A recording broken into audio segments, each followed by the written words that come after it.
और एसी भी ऑन कर देगा। ठीक है, चलोगी?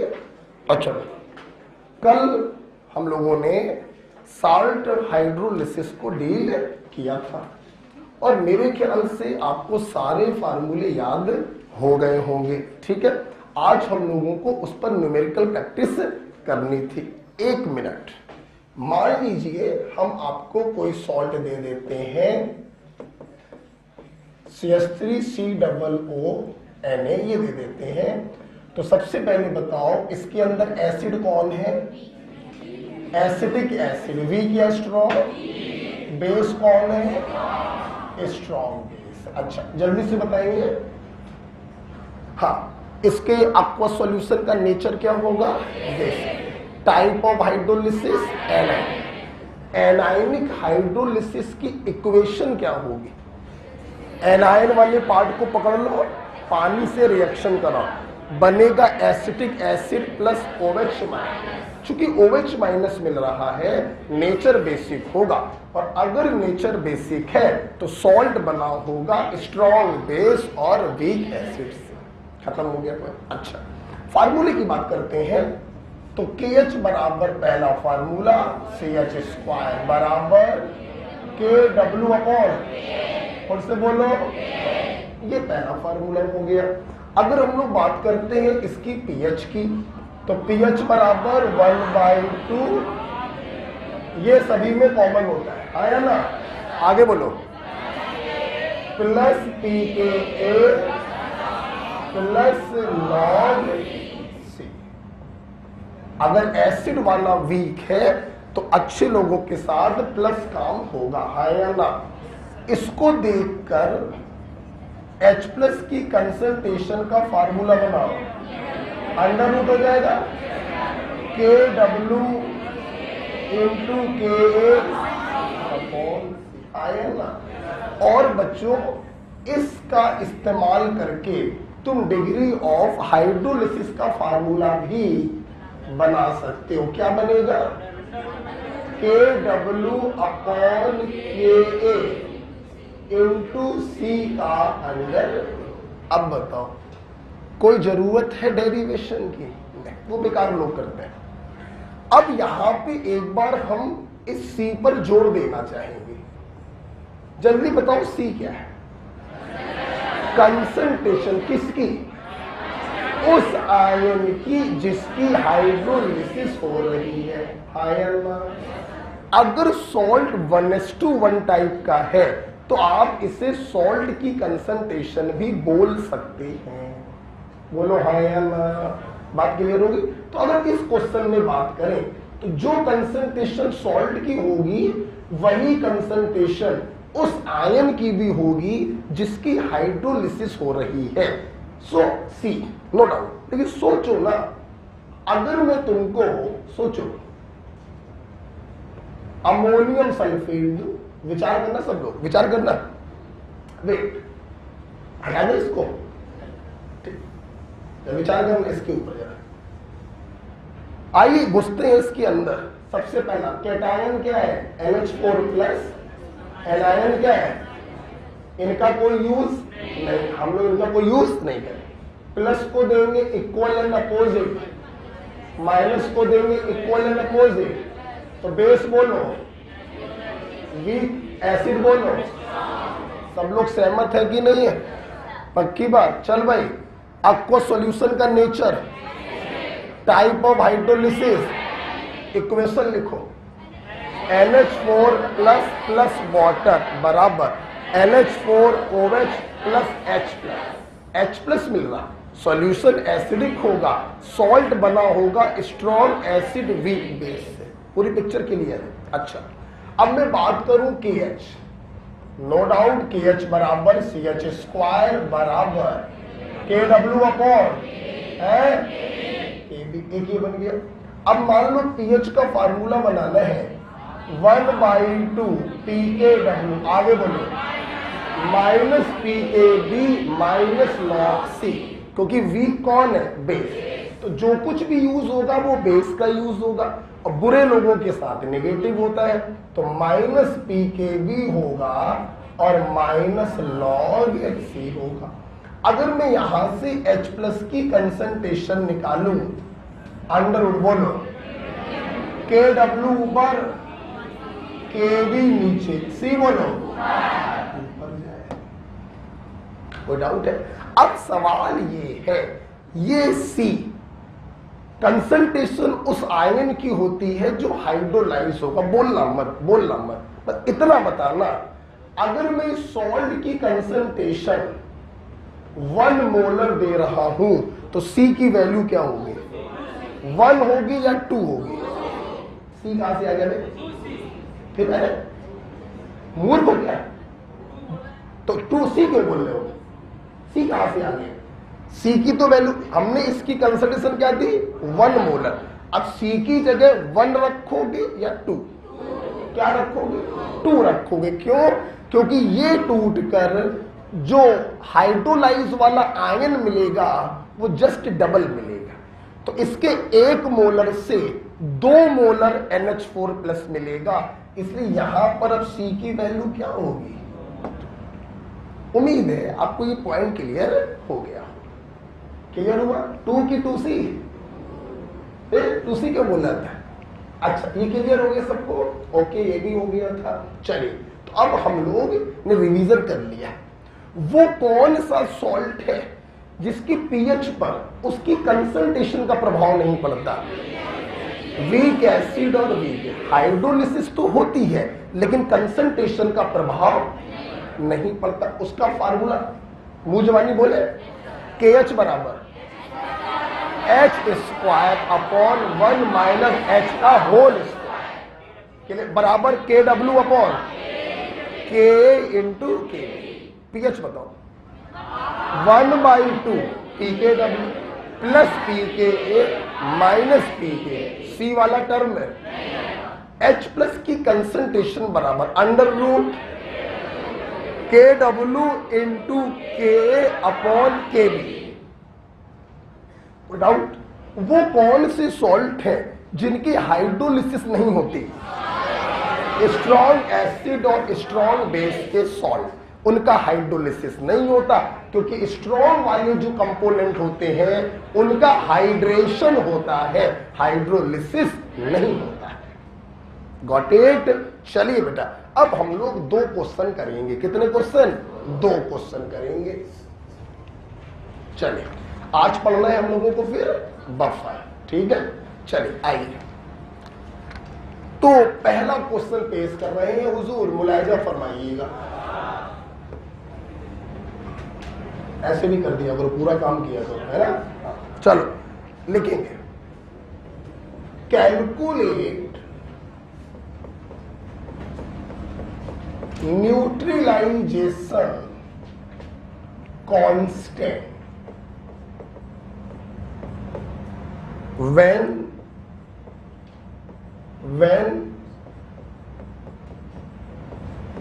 NH4OH ब्रैकेट में Kb इज इक्वल टू 10 की पावर -5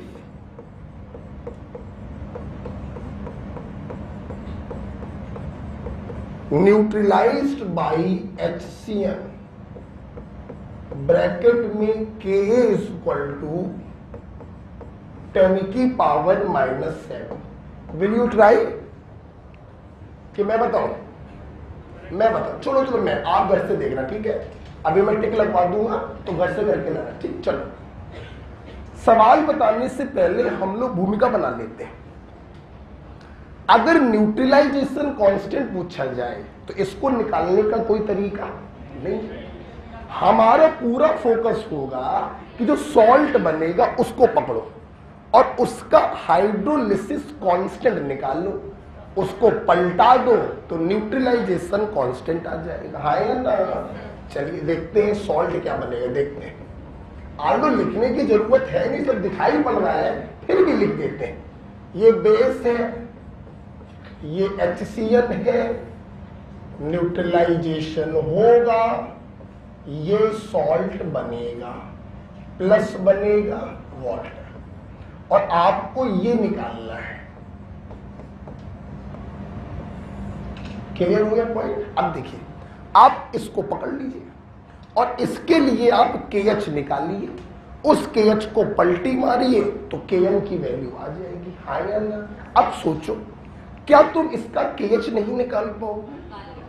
KH बराबर, बोलो नहीं, बोलो नहीं, दूर से दिखाई पड़ रहा है वीक बेस और वीक एसिड का है, तो इट इज KW अपॉन, बोलो अब, K इंटू टेम्परेचर मेंशन नहीं किया है, हम 25 डिग्री मानकर KW की वैल्यू 10 की पावर -14 रख देते हैं, KA की वैल्यू है 10 की पावर -7 और KB की वैल्यू है 10 की पावर -5। 7 और 5 12, 14 में से 12 गया, 10 की पावर -2। क्या ये तुम्हारा आंसर है? ये तुम्हारा आंसर नहीं है। तुमसे पूछा गया है neutralization constant which is reverse of hydrolysis constant, so the answer is 10 की पावर 2। बोलो हाँ या ना? क्लियर हो गया बच्चों? Very simple. हमने आपसे क्या कहा था? मेन होता है जो हमने 1.5 घंटे पढ़ाया और मैंने जो 5 मिनट में पढ़ाया, दैट इज न्यूमेरिकल पोर्शन। तुम्हारी दुनिया जहां के सवाल सॉल्व होंगे, लगा के देखिए, ठीक है? चलिए, पहला क्वेश्चन आपको हमने समझाया, ठीक, लिख लिया कॉपी पर। चलिए दूसरे क्वेश्चन की तरफ चलते हैं।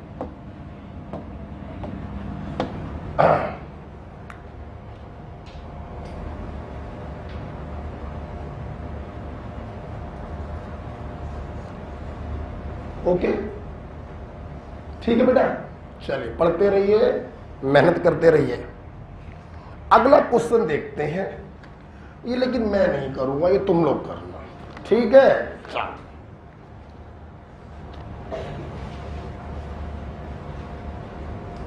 हटाओ बच्चों इसको। आज बफर में हम लोग काफी कुछ सीखेंगे, ठीक है? खत्म, बफर को कल करूंगा और कल हम लोग इंडिकेटर भी पढ़ेंगे। कल दिन कौन सा होगा? बृहस्पतिवार। सैटरडे को खत्म कर देंगे, मंडे से ऑर्गेनिक चालू कर देंगे, ठीक है? अच्छा, आज हम सवाल भी बताएंगे। ओके, हटा दो बच्चों इसको, सब लोग सहमत है? हटा दो। चलिए बेटा, अगले क्वेश्चन की तरफ चल रहे हैं, जो आपको करना है। लिखिए,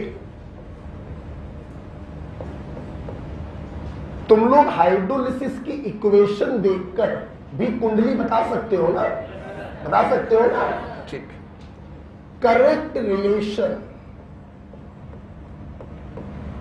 between hydrolysis constant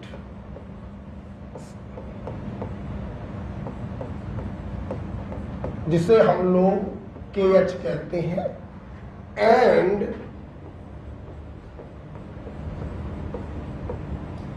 degree of hydrolysis small h, ठीक है बच्चों? फॉर इक्विलिब्रियम, और इक्विलिब्रियम, अरे डरा दिया तुमने एकदम, ठीक है? चाय है, अचानक डर गए तो तुम साले अंधेरे मत आना कभी सामने। A- प्लस वाटर बराबर HA प्लस OH माइनस। इसके लिए तुम्हें बता, क्या कुंडली समझ गए? ना समझे तो हम लोग बताएंगे, जाओ घर बैठो जाके।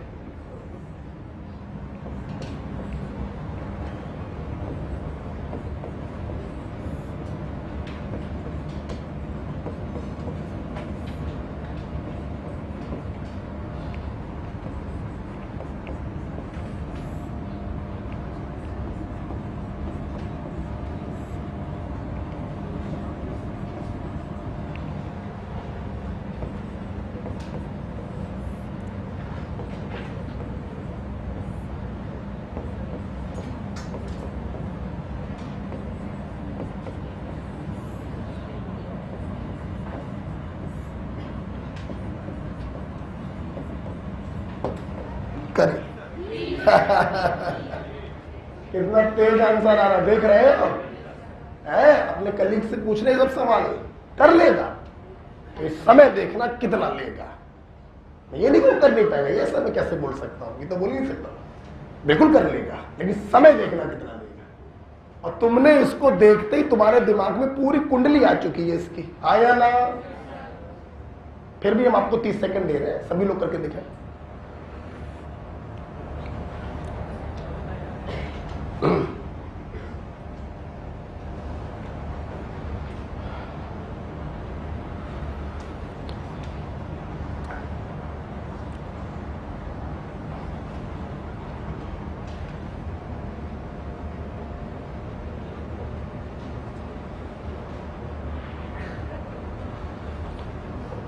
अरे बेटा अंकित, बेटा अंकित को बुला लेना,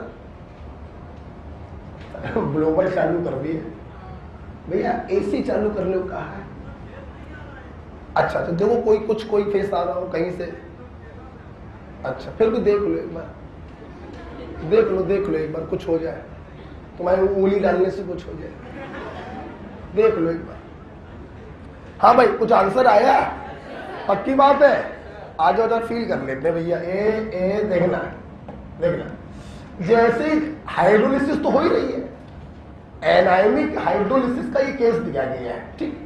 अब तुमने इसको देखा, तुम्हें OH आयन मिला, सॉल्यूशन का नेचर बेसिक, मतलब ये सॉल्ट होगा, स्ट्रॉन्ग बेस और वीक एसिड, बस याद है ऊपर। तुम समझ गए कि ये जो हाइड्रोलिसिस लिखा हुआ है ये उस सॉल्ट का लिखा होगा जो स्ट्रॉन्ग बेस और वीक एसिड का होगा। बेटा KH बराबर CH स्क्वायर और बराबर KW अपॉन क्या होगा, बोला। अब यहां से तुम्हें H निकालना था, तो KW upon KA into C का अंडर रूट। कौन सा आंसर मैच किया, ठीक है। इस प्रकार से सबने कितने लोगों का सही हो गया, लंबा खड़े करा करो, हमें आशीर्वाद ना दो, सबका सही हुआ। चलिए तो 2 क्वेश्चन मैंने आपको करा दिया, आगे बढ़े।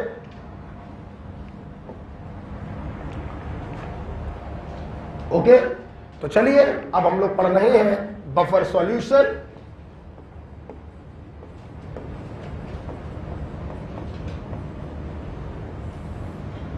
और जैसा कि मैं आपको बताना चाहता हूं कि जब भी किसी सॉल्यूशन में आप लोग इतने दिनों से पढ़ रहे हो, थोड़ा बहुत एसिड या बेस डालते हैं तो उसकी पीएच में एक भयानक चेंज आ जाता है। ऐसे सॉल्यूशन नॉर्मल सॉल्यूशंस होते हैं। बफर सॉल्यूशन एक ऐसे स्पेशल टाइप के सॉल्यूशन होते हैं बच्चों, जिसमें थोड़ा बहुत चुटकी भर एसिड या चुटकी भर बेस डालोगे तो इनकी पीएच पर कोई खास परिवर्तन नहीं होता। ऐसे सॉल्यूशन कहलाते हैं buffer solution. The very popular example is our blood. हमारे ब्लड की पीएच होती है 7.42।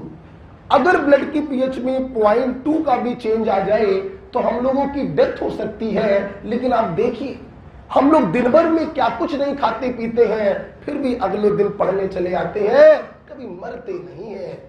क्यों? क्योंकि हमारे ब्लड की पीएच में रत्ती भर भी चेंज नहीं होता है। यस, हमारा ब्लड कोई नॉर्मल सॉल्यूशन नहीं है, वो एक बफर सॉल्यूशन है। राइट? तो क्या होते हैं बफर सॉल्यूशन? लिखेंगे दे रिटेन, मतलब मेंटेन रखना, they retain their pH on addition of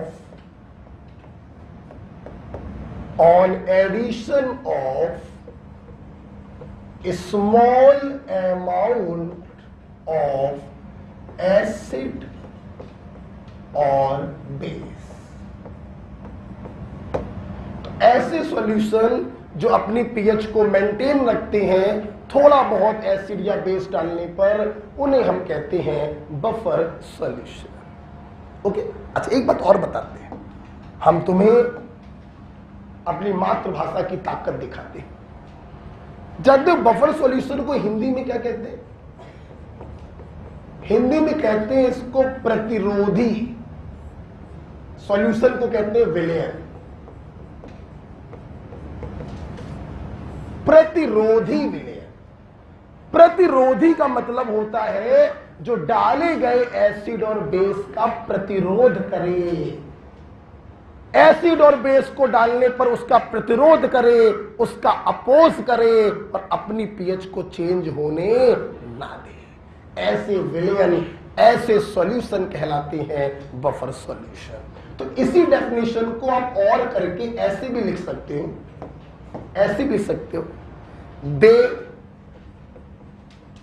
resist, मतलब अपोज करते हैं, they resist change in pH on addition of, आप ऐसे भी समझ सकते हैं, स्मॉल अमाउंट ऑफ एसिड और बेस। आप इस पॉइंट को ऐसे भी पढ़ सकते हैं। ठीक है बच्चों, नेक्स्ट पॉइंट, नेक्स्ट पॉइंट देखिए बेटा, देखिए बेटा होता क्या है,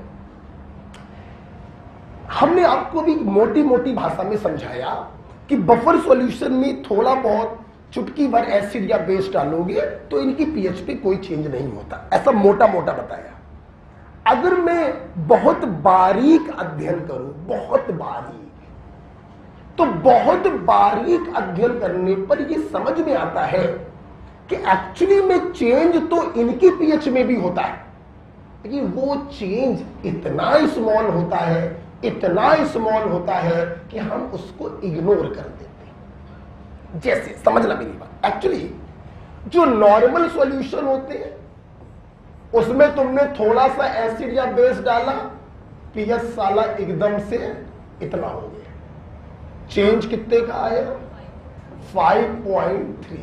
क्या इसे इग्नोर कर सकते हो? नहीं। और जो स्पेशल सॉल्यूशन, बफर सॉल्यूशन होते हैं, उसमें अगर तुम थोड़ा सा एसिड या बेस डालोगे तो उनकी पीएच में चेंज आप देखिए ये हुआ, कितने का चेंज आया? 0.0015। क्या इसकी कोई औकात है? इससे क्या कर सकते हो? तो अगर मैं बहुत बारीक अध्ययन करूं तो बारीक अध्ययन से यह समझ में आता है कि चेंज तो होता है, लेकिन वो चेंज रत्ती मात्र होता है, इतना छोटा होता है कि हम उसको क्या कर देते हैं? इग्नोर कर देते हैं। हाँ या ना? दूसरा पॉइंट देखिए, एक्चुअली अब हम लोग बारीक अध्ययन कर रहे हैं, अभी मैंने मोटी मोटी डेफिनेशन लिखवाई, अब बारीक अध्ययन कर रहे हैं। देखिए actually pH changes but this change is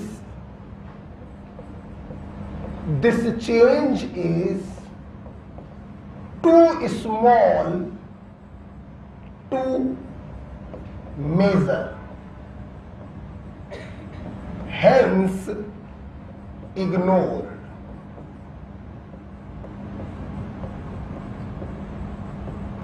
Hence ignored. Change तो बच्चों होता है, लेकिन वो चेंज इतना छोटा होता है कि हम लोग इसको इग्नोर कर देते हैं, उसका कोई रोल नहीं रह जाता है। क्लियर बेटा? नेक्स्ट पॉइंट सुनिए बेटा। बेटा आप लोगों ने पिछली 2-3 क्लासों से देखा, ना सिर्फ एसिड या बेस डालने पर पीएच में चेंज होता है, बल्कि पानी डालने पर भी तो चेंज होता है। एसिड होता है तो पीएच बढ़ने लगती है और बेस होता है तो पीएच घटने लगती है। पलाधन सुनना, बफर सॉल्यूशन में बच्चों अगर तुम पानी डालोगे तो इनकी पीएच में इस रत्ती मात्र भी चेंज नहीं होता है। एसिड या बेस डालने पर रत्ती मात्र चेंज होता है जिसे तुम इग्नोर कर देते हो, लेकिन अगर डाइल्यूशन करोगे ना बेटा तो इतना भी चेंज नहीं होता है। क्लियर? ये भी लिखिए, pH remain as such on dilution। ये बेटा एक्सप्लेन करेंगे आज ही की क्लास में लगभग आधे घंटे बाद कि रत्ती मात्र भी चेंज क्यों नहीं होता है डाइल्यूट करने पर। ये थोड़ी देर में एक्सप्लेन करेंगे, ठीक है बेटा? ओके, जो सभी लोग बोलेंगे बफर सॉल्यूशन में एसिड या बेस डालोगे पीएच में कोई चेंज, बहुत बारीक अध्ययन करिए। पीएच में चेंज तो होता है लेकिन वो इतना छोटा होता है कि हम उसे इग्नोर कर देते हैं। पानी डालने पर पीएच में चेंज रत्ती मात्र भी नहीं होता है। ये थोड़ी देर में एक्सप्लेन करेंगे। हटा दें बच्चों उसको, ठीक है?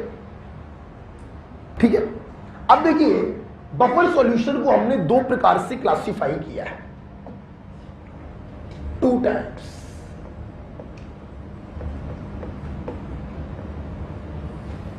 टू टाइप्स, पहला हैविंग ओनली वन कंपाउंड,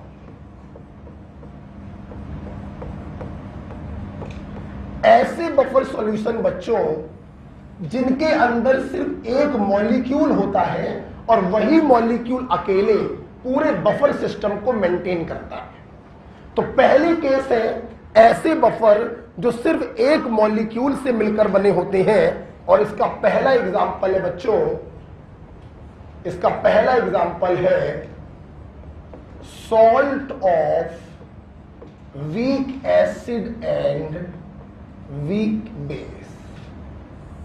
पहला एग्जांपल है salt of weak acid and weak base. समझाने के लिए मैंने ये ले लिया अमोनियम एसीटेट, ठीक।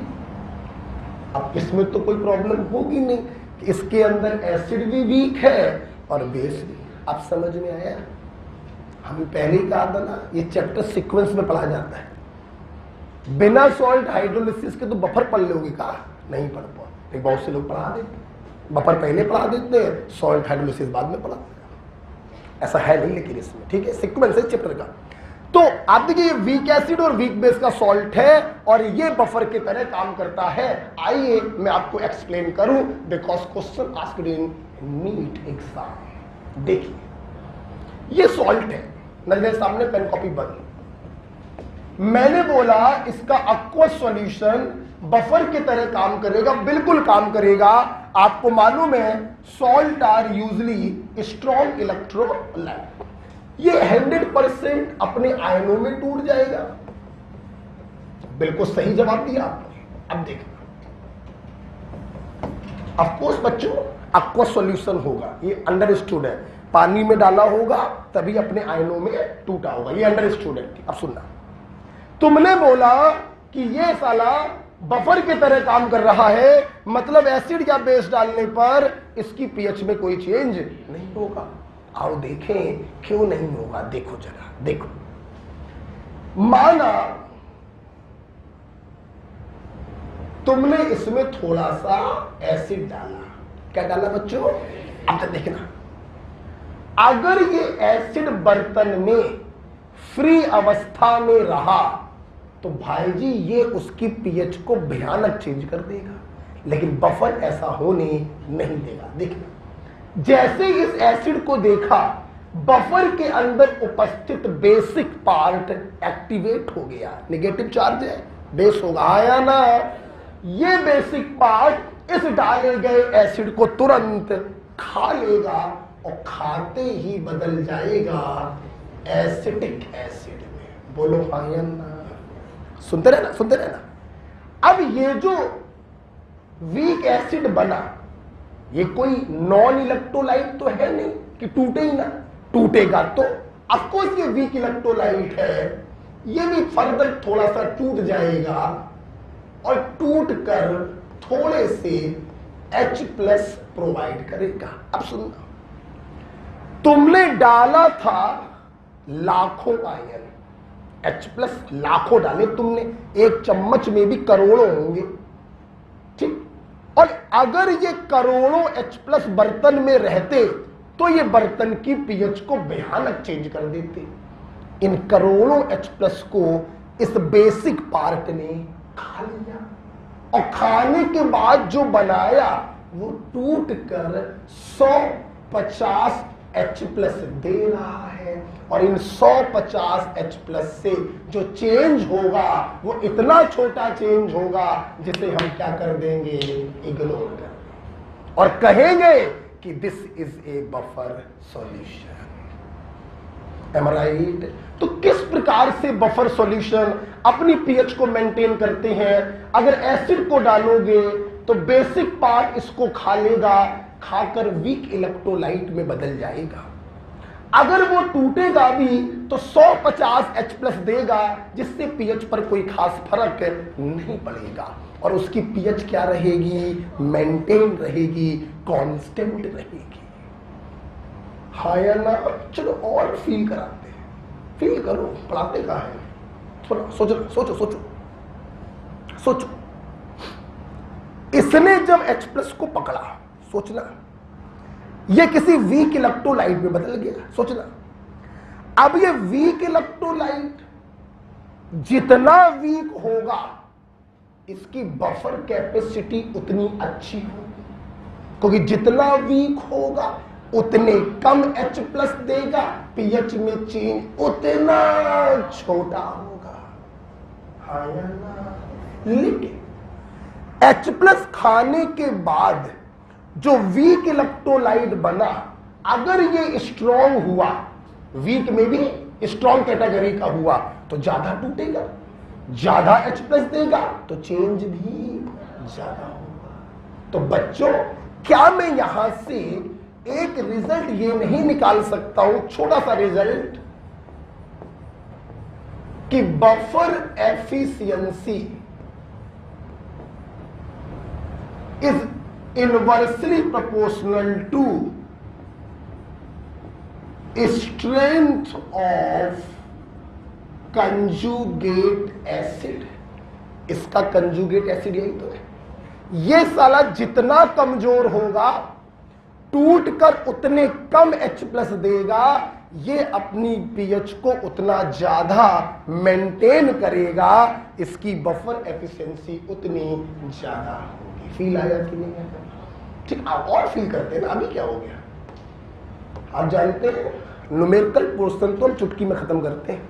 क्यों? क्योंकि मेन काम होता है बच्चों को थ्योरी समझाना। न्यूमेरिकल में क्या है, कुछ नहीं। ठीक, अब देखना, आओ देखें, क्या बेस डालने पर भी ये अपनी पीएच को मेंटेन करेगा? देखो ना, जैसे ही तुमने इसमें बेस डाला, बेस को देखते ही इसका एसिडिक पार्ट एक्टिवेट हो गया, बोलो हाँ या ना? और इस एसिडिक पार्ट ने इस डाले गए बेस को खा लिया।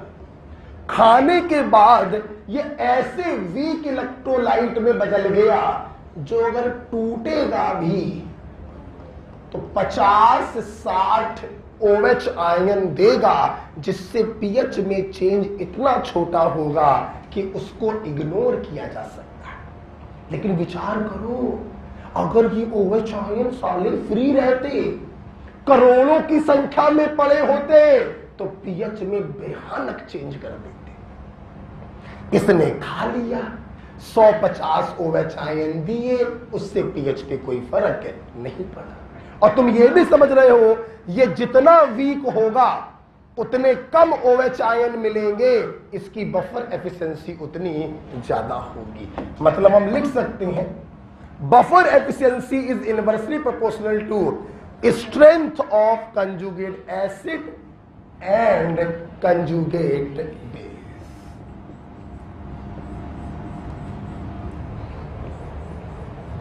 बच्चों क्लियर हुआ? ये क्लियर हुआ? तो पहला एग्जांपल लिखिए, salt of weak acid and weak base. ये नीट में पूछा गया था, ये पूरा कार्यक्रम नीट में आया था। ओके,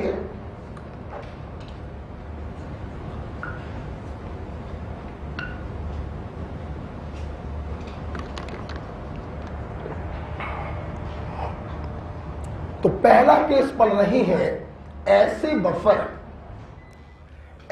बफर जिसमें सिर्फ एक कंपाउंड पड़ा होता है।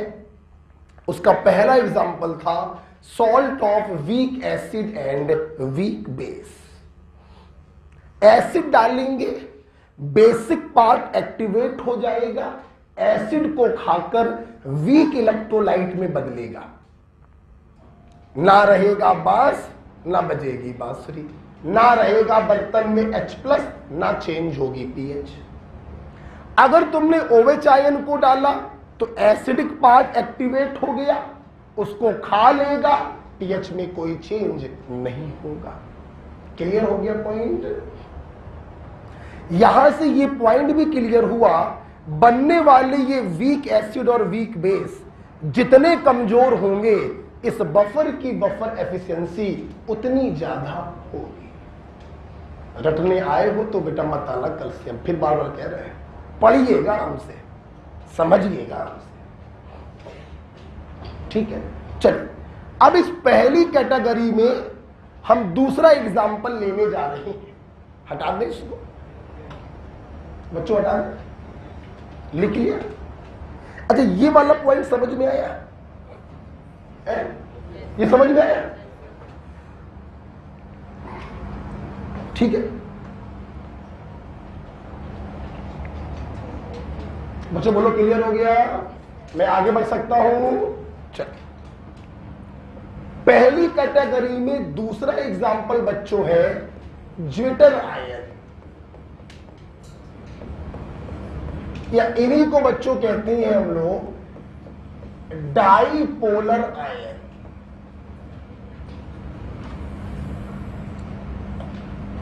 ज्विटर आयन या डाईपोलर आयन ये भी बेटा बफर की तरह काम करता है।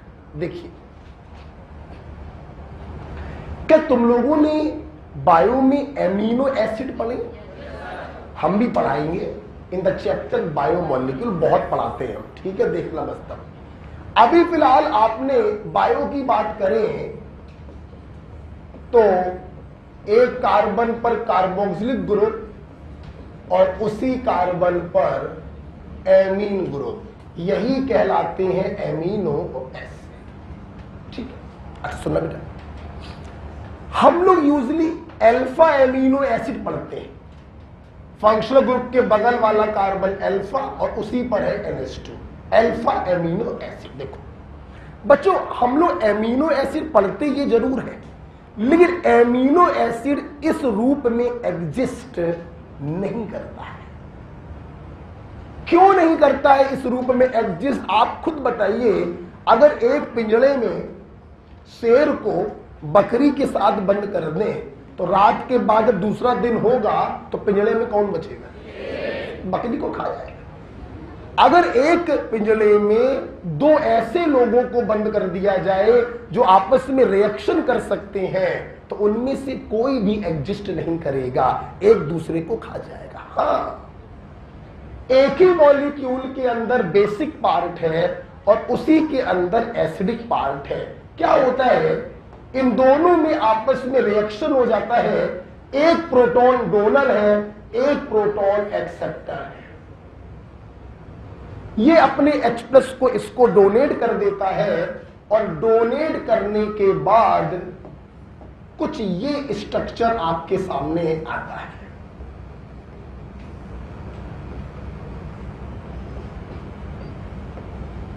राइट और रॉन्ग बेटा? इसी स्ट्रक्चर को हम कहते हैं ज्विटर आयन।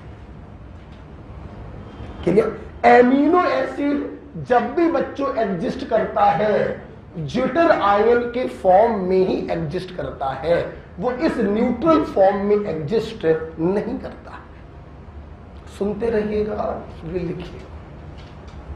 जब मैं आपको बायोमॉलिक्यूल पढ़ाऊंगा तो मैं आपको ये सिखाऊंगा कि ऐसा हमेशा नहीं होता है कि एक एसिडिक पार्ट है, एक बेसिक पार्ट है और ज्विटर आयन बन जाए। ऐसा हमेशा नहीं होता है, इसकी भी कंडीशन होती है। जैसे एलिफेटिक एमिनो एसिड से ज्विटर आयन बनते हैं, लेकिन एरोमेटिक एमिनो एसिड से ज्यूटर आयन नहीं बनते। तो वो कंडीशन क्या है बेटा, जब बायोमोलिक्यूल पढ़ाएंगे तब बताएंगे। अभी फिलहाल इतना समझ लीजिए, इसने प्रोटॉन दिया, इसने प्रोटॉन लिया और ये ज्यूटर आयन बन गया। सुनते रहिए। इसे डाईपोलर आयन भी कहते हैं। पोलर मतलब चार्ज, डाई मतलब दो, एक ये एक ये, डाईपोलर आयन। इसे इंटरनल सॉल्ट भी कहते हैं। जब एसिड और बेस रिएक्शन करता है तो बनने वाले को सॉल्ट कहते हैं ना, इसे इंटरनल सॉल्ट भी कहते हैं। क्लियर? नेक्स्ट पॉइंट सुनते चलिए। तुमसे कोई पूछे एमिनो एसिड में बेसिक पार्ट क्या है, तो धोखे से भी NH2 ना बता देना। तुमसे कोई पूछे एमिनो एसिड में एसिडिक पार्ट क्या है, धोखे से भी COOH मत बता देना, क्योंकि ये तो एग्जिस्ट ही।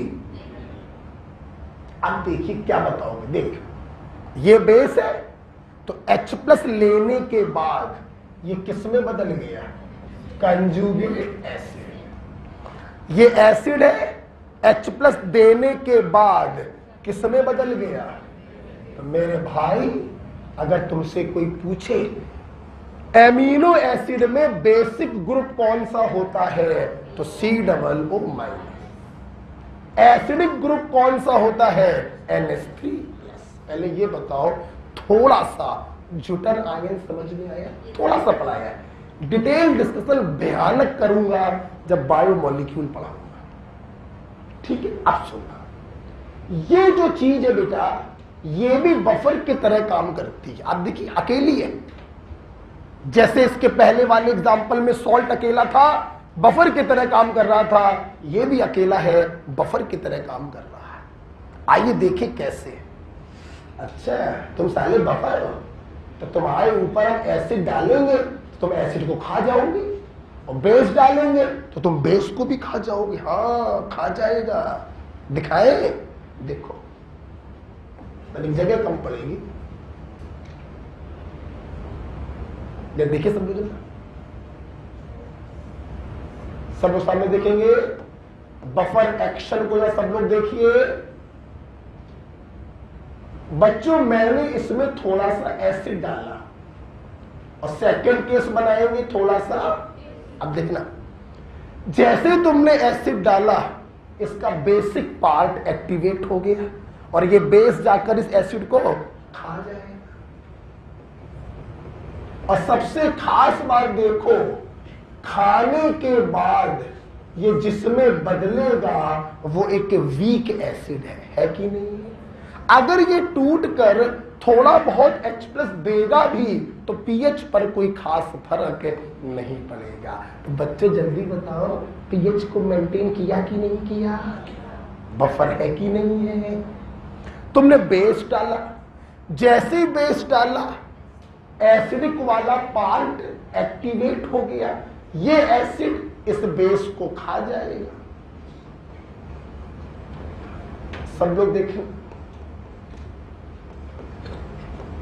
ये बनेगा, एसिडिक पार्ट है ना, H+ देगा, इस OH- के साथ कंबाइन करा के उसे सबसे वीक इलेक्ट्रोलाइट वाटर में बदल लेगा। बता पाया ना? तो जब इसने बेस को खाया तो जो इसने बनाया वो बहुत ही वीक इलेक्ट्रोलाइट है, टूटेगा भी तो क्या फर्क पड़ेगा। आप देखिए, इसने अपनी pH को मेंटेन किया। Yes, it work like a buffer solution. Acid को डालने पर उसको भी खा लिया, बेस को डालने पर उसको भी खा लिया। हाँ, ये कैसे काम कर रहा है? बफर सॉल्यूशन की तरह काम कर रहा है। गलती से वहां पे H+ लिख गया था, इस पे तो कोई फर्क नहीं पड़ेगा ना जब ये इसको खाएगा। ठीक है, 2 के से H लिख गया था तो माइनस कर दिया।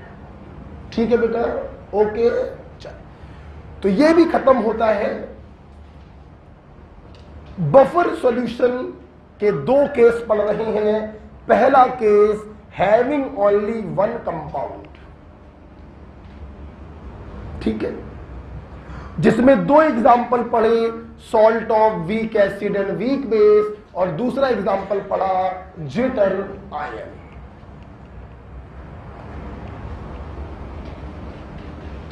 ठीक है, क्या बच्चों आपको बफर एक्शन समझ में आया? ये कैसे अपनी पीएच को मेंटेन करते हैं ये समझ में आया?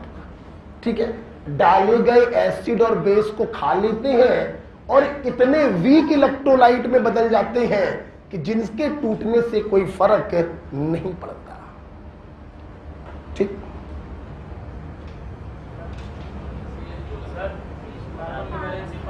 तुम लोग को बैलेंसिंग में बड़ा इंटरेस्ट रहता है, हम देख रहे हैं, तो अपने आप चार कर लो। हो गया होगा कि हमने कहीं पे CS2 लिख दिया, वो लिख दिया है, कुछ और नहीं दिख रहा होगा इनको, लेकिन को कार्बन की वैलेंसी 5 जरूर दिखती है और हर क्लास में दिख जाती है। क्लियर हो गया? चल, अब बच्चों हम लोग पढ़ने जा रहे हैं बफर के दूसरा केस, जिसमें 2 मॉलिक्यूल मिलकर बफर को मेंटेन करेंगे। अभी तक एक मॉलिक्यूल था, अब कितने होंगे? 2। दूसरा केस पढ़िए, हैविंग 2 कंपाउंड। आवाज मत न करिए, बस फील करिए।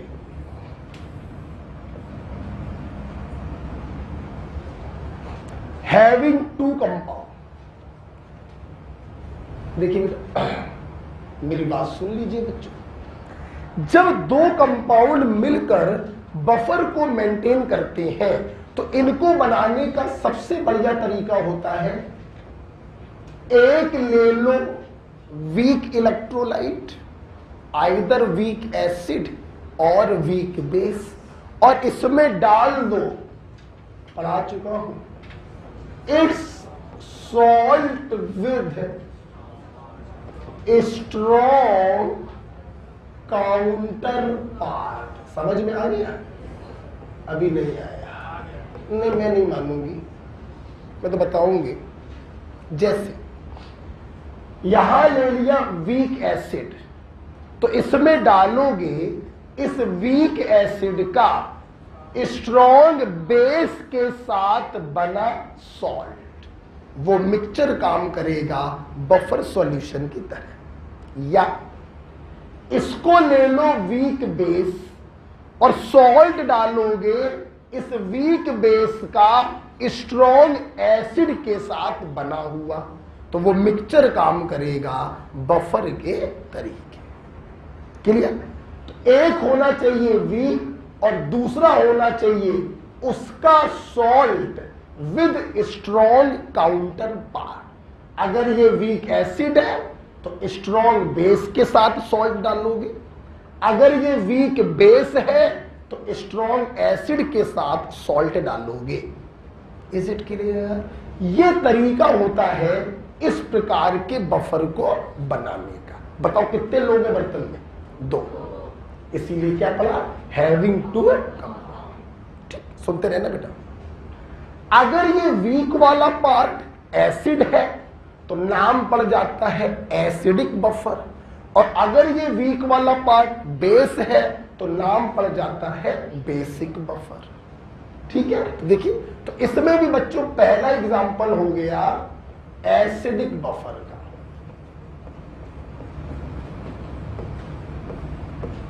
इसमें भी बच्चों पहला एग्जांपल हो गया एसिडिक बफर का।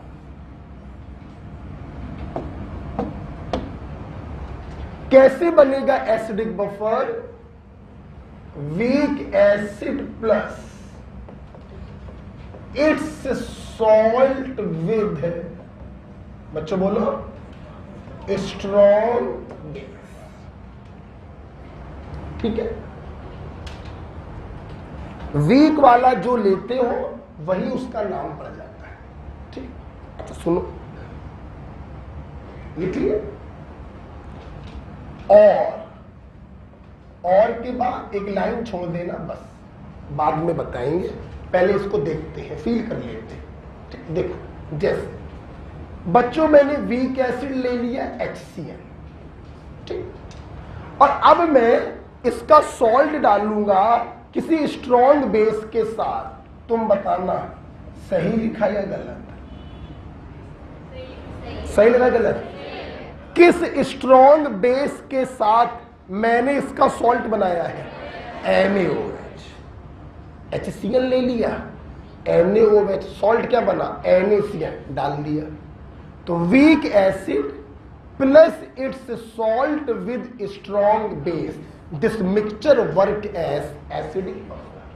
और फील करो ना, एक बार और देखो ना, हमने वीक एसिड ले लिया H2CO3 और इसका NaOH के साथ सॉल्ट बनाया NaHCO3, it work as acidic buffer.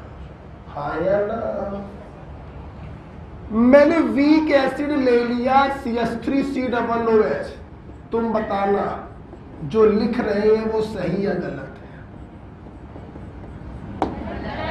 बोलो क्यों गलत है?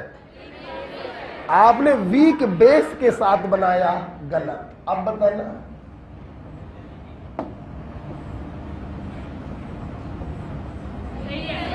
है क्यों सही है?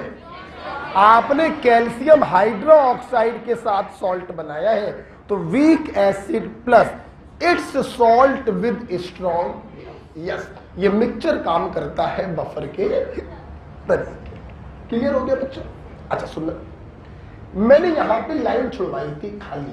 क्यों छुड़वाई थी? फील करो, देखो जी, समझो, देखो ये तो वीक एसिड है, अच्छी बात है। अब सुनना, तुम्हें बच्चों मालूम है कि salt are usually strong electrolyte. तो जब आप इसका aqueous सॉल्यूशन बनाएंगे तो इससे टूट कर ये 100% टूट जाएगा, बोलो आएगा ना? और ये टूट कर Na+ और Cl- देगा। स्ट्रॉन्ग वाले के जो आयंस होते हैं वो किसी काम के नहीं होते हैं, बस ये पानी से सराउंड हो जाते हैं। हाइड्रोलिसिस में सिखाया था। हमारे काम का जो पार्ट है वो वीक वाले के पार्ट होते हैं। क्लियर? तो आप जरा देखना, this plus this is buffer या this plus this is buffer. बात तो एक ही है ना, हमारे काम का तो ये है, ये तो हमारे काम का ही नहीं। और बच्चों जल्दी से बताना, ये इसका क्या है? क्या है? हाँ, बस मैं यही सिखाना चाहता था बच्चों। ये जो डेफिनेशन तुमने लिखी है ये किताबी डेफिनेशन है, जो किताबों में लिखी मिलती है 11th-12th की बुक्स में। Week acid plus its salt with strong base. Modern तरीका होता है week acid plus its conjugate base. ये ओल्ड डेफिनेशन है और ये मॉडर्न डेफिनेशन है। ठीक, आइए फील करते हैं। और देखना बच्चों, देखना, ये सॉल्ट जब पानी में जाएगा बेटा तो ये इसी में तो टूटेगा।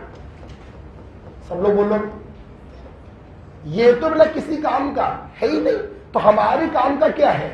वीक एसिड और उसका कंजुगेट बेस, ये दोनों मिलके बनाएंगे बफर सॉल्यूशन। ठीक, इसमें देखो, जब ये पानी में जाएगा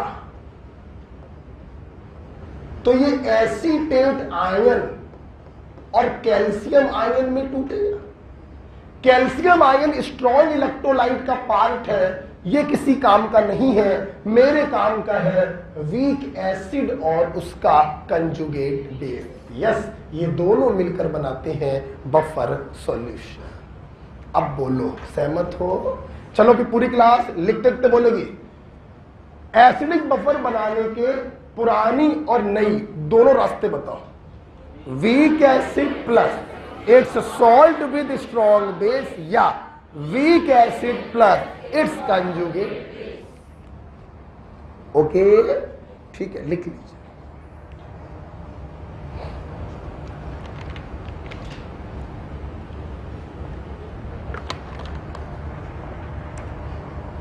जानते हो बेटा, हमारा ब्लड भी बफर है ना, इसकी पीएच होती है 7.42।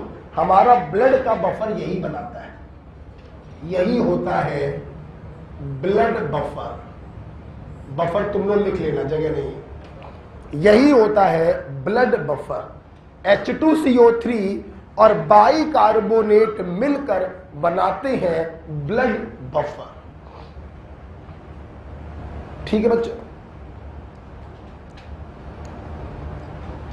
आगे बढ़े। हम तो हमेशा अपने बच्चों से कहते हैं ओल्ड डेफिनेशन का इस्तेमाल कम किया करो, मॉडर्न का इस्तेमाल ज्यादा करो। इजी भी होता है और बिल्कुल 100% एक्यूरेट भी होता है। Week acid plus its conjugate base. ठीक है, ऊपर कर सकते हैं इसको। अब ठीक है, इतना बताना। पूरी क्लास चालू हो जाओ। ये दिया,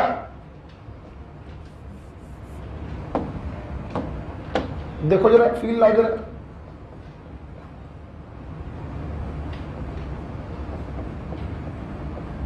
क्या ये एसिडिक बफर है?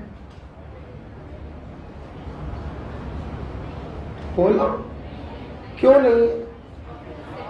क्योंकि स्ट्रॉन्ग एसिड ले लिया है। भैया हम लोग लेते क्या है? वी, और फिर उसका स्ट्रॉन्ग के साथ सॉल्ट बनाते हैं। तुमने स्ट्रॉन्ग एसिड ले लिया है, इसलिए ये बफर नहीं। ठीक है, अब बताइए, ये बफर होगा?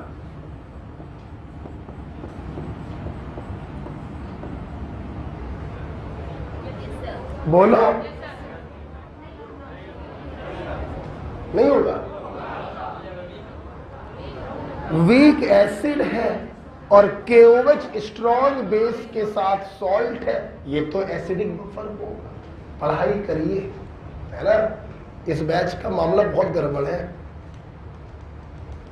10-5 बच्चों को छोड़ो, सब गड़बड़ है बैच का। ऐसे क्वेश्चनों में टाइम लगा रहे हो तो फिर यार अब क्या करेंगे? मैं देखता हूं R1 में तो बहुत तेज आंसर आते हैं, बहुत तेज।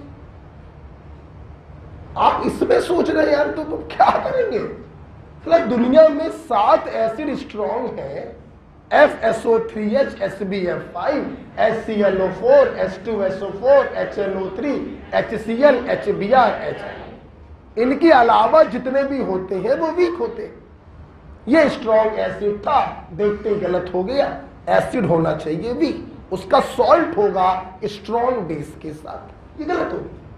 ये बिल्कुल सही है, वीक एसिड है और उसका स्ट्रॉन्ग बेस के साथ सॉल्ट है, ये बिल्कुल सही है। बोलिए हाँ या ना? ठीक है, अब बताइए। सामने देखिए, आप इसको ऐसे भी लिख सकते थे, वीक एसिड लिख देते और KNO2 ना लिखकर सिर्फ NO2 माइनस लिख देते, वीक एसिड कंजुगेट बेस, वो भी सही हो जाता। बोलिए हाँ या ना? और बताइए, और बताइए, ये है कि नहीं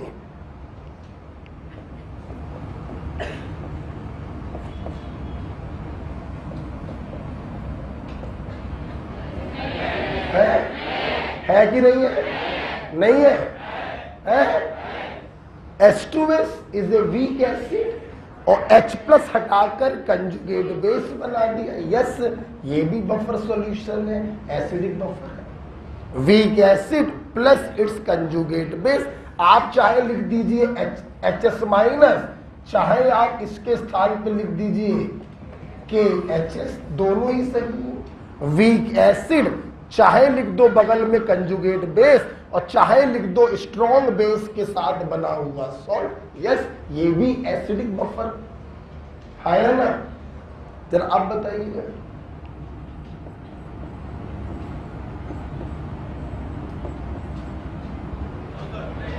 है ये देखिए, नहीं है। वीक एसिड लिया और इसका कंजुगेट बेस होगा HS माइनस, ना कि S-2, इसलिए ये एसिडिक बफर नहीं। हाँ या ना? क्लियर हुआ कि नहीं हुआ? जरा अब बताइए, अब बताना है या नहीं है?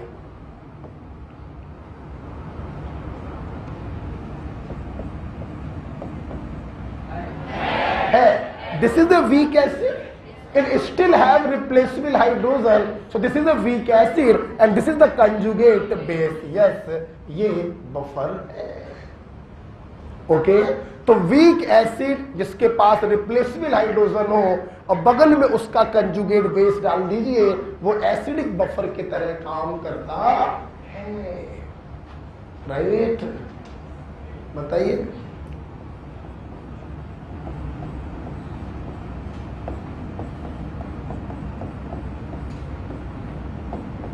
बफर होगा कि नहीं? बोलो. Yes, H2PO4 minus replaceable hydrogen अभी 2 है इसके पास, तो ये वीक एसिड हो गया और ये बगल में इसका कंजुगेट बेस है, ये भी एसिडिक बफर है. लेकिन बच्चों अगर H2PO4 माइनस में PO4-3 डाल देता तो वो बफर है. क्लियर? तो काफी सारे एग्जांपल हम लोगों ने करके देखे. Weak acid plus conjugate base या weak acid plus its salt with strong base, जो चाहो वो आप बोल सकते हैं. क्लियर? एसिडिक बफर क्लियर हो गया. चलिए, बिल्कुल ऐसे ही बच्चों होता है बेसिक बफर. तो ये देखिए, हमने इतने एग्जांपल आप लोगों को करवाए हैं. 1 2 3 4 5 6 7 8. क्लियर हुए कि नहीं हुए? अब इतने एग्जांपल से आई होप कि आपको ये क्लियर हो गया होगा एसिडिक बफर हम कैसे बनाते हैं. पूरी क्लास तैयार है? क्या मैं आगे बढ़ सकता हूं? दूसरा एग्जांपल लेंगे. बेसिक बफर बनाना बहुत ही आसान होगा. आप अगर देखें, एक होता है वीक पार्ट और बगल में डालते हैं उसका salt with strong counter part. जब एसिडिक बफर बनाना था तो वीक हो गया एसिड और सॉल्ट डाल दिया स्ट्रॉन्ग बेस के साथ. आया ना? अच्छा, एक बात और दिमाग में आ रही है बच्चों. एसिडिक बफर को एसिडिक बफर कहने का एक रीजन ये भी होता है कि इनकी पीएच हमेशा 7 से कम होती है. बोलो क्या होती है? 7 से कम. ये भी ध्यान रखिएगा. इनको एसिडिक कहने का एक रीजन ये भी होता है कि इनकी पीएच हमेशा 7 से कम होती है. ठीक है? चलिए, अब तुम लोग बता दो जरा, अगर समझ में आए, बेसिक बफर कैसे बनाओगे? Weak base plus its salt with strong acid, या मॉडर्न तरीका बताओ, weak base plus its conjugate acid. हाँ या ना? पॉइंट क्लियर हुआ? चलिए, पहला तो हो ही चुका एसिडिक बफर, इसको हटा देना है, कोई यूज नहीं है इसका. दूसरा पढ़ लेते हैं इसी में. बेसिक बफर, बेसिक बफर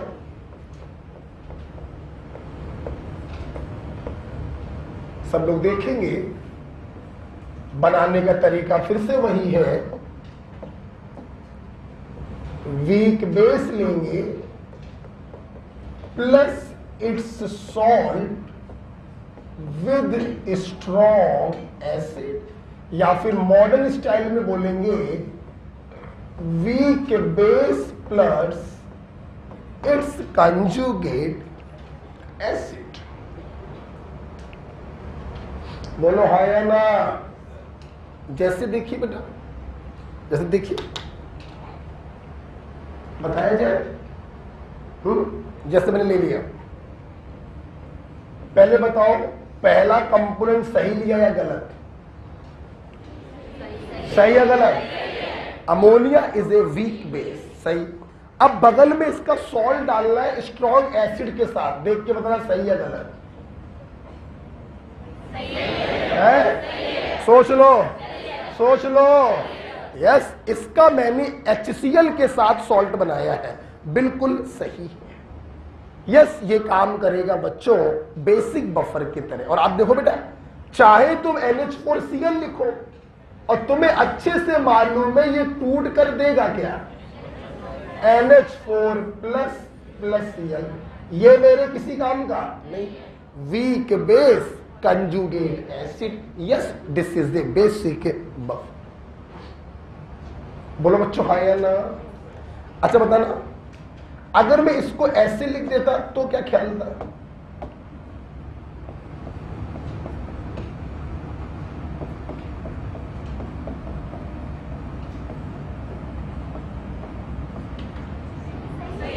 बोलो, तो भी सही होता। वीक बेस और सल्फ्यूरिक एसिड के साथ सॉल्ट बनाया है, ये भी सही होता। और आप समझ गए हो, इसके टूटने से हमको मिलेगा इसका कंजुगेट एसिड। सल्फेट तो बच्चों हम लोग के किसी काम का है? बोलो हाँ या ना, बताना, अब बताना।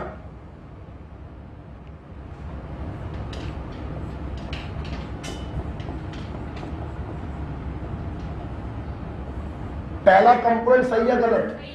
सही है, वीक बेस है। बोलो हाँ या ना।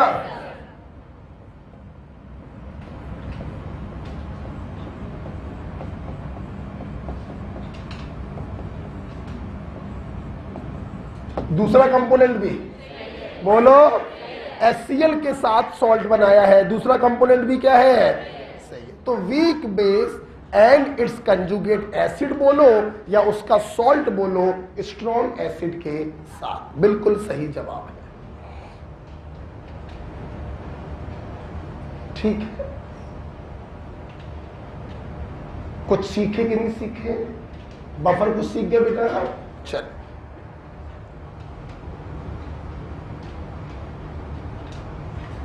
क्या मैं आगे बढ़ूं?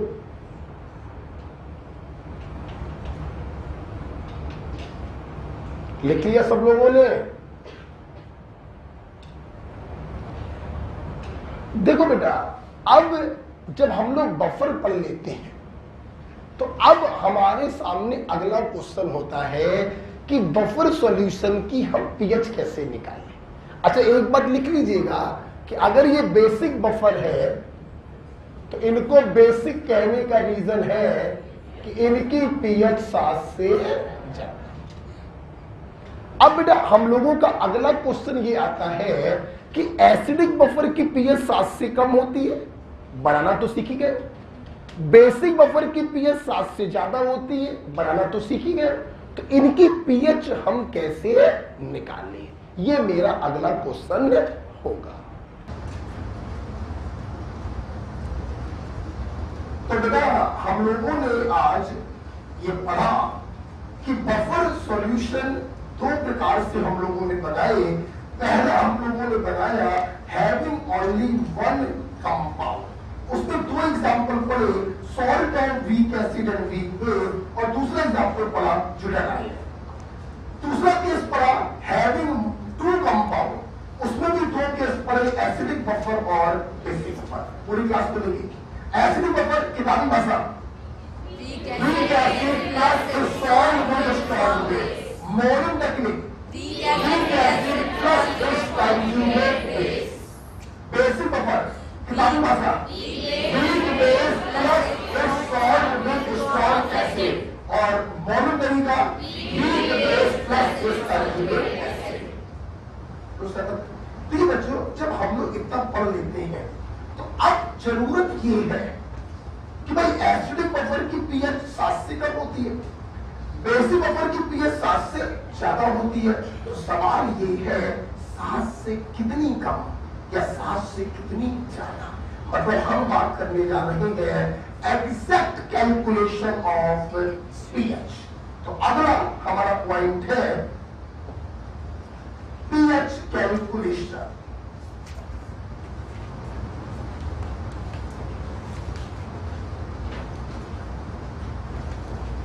अगला हमारा पॉइंट है पीएच कैलकुलेशन। ठीक है बेटा, चलिए तो मैं थक गया हूं, आप थोड़ा जल्दी छोड़ देते हैं, ठीक है? ओके, पीएच कैलकुलेशन हम लोग कल पढ़ेंगे, राइट? प्रस्तावन करने को थोड़ी ना बोला, थक गए, पढ़ाने में थक गए, बट क्वेश्चन बताने में थोड़ी थके, है ना? चलिए, क्या क्वेश्चन पूछोगे क्या? तुम लोग भी थकते हो क्या? तुम लोग की अपनी एनर्जी होती कब है?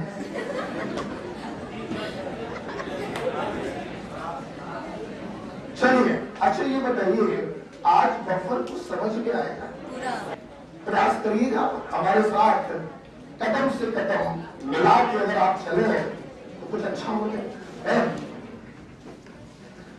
कल हम लोग सुन लो यार, कल हम लोग बच्चों पढ़ेंगे बफर के ऊपर न्यूमेरिकल क्वेश्चंस करेंगे, क्या करेंगे, और कल हम लोग पढ़ेंगे इंडिकेटर, मैं और मेरी प्यारी पड़ोसन,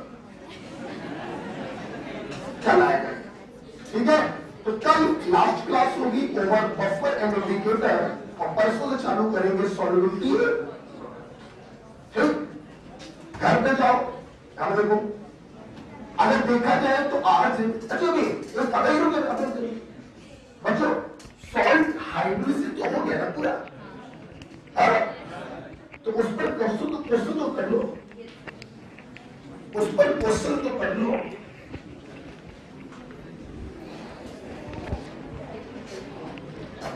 सॉल्ट हाइड्रोलिसिस तो पूरा हो गया ना, तो उस पर तो टिक लगा लो, ठीक है। टिक मत लगाना, टिक पहले लगा चुके हो, एस लिखना, क्या लिखना, एस, मतलब सॉल्ट हाइड्रोलिसिस। 4 10-12 है, बस ज्यादा नहीं है। 34 41 ना पलटो, 53 56 60 62 64 72 73 75 76 81, पन्ना पलटो, 92 93 94 96, पन्ना पलटो, 117 120 122 126 131, पन्ना पलटिए,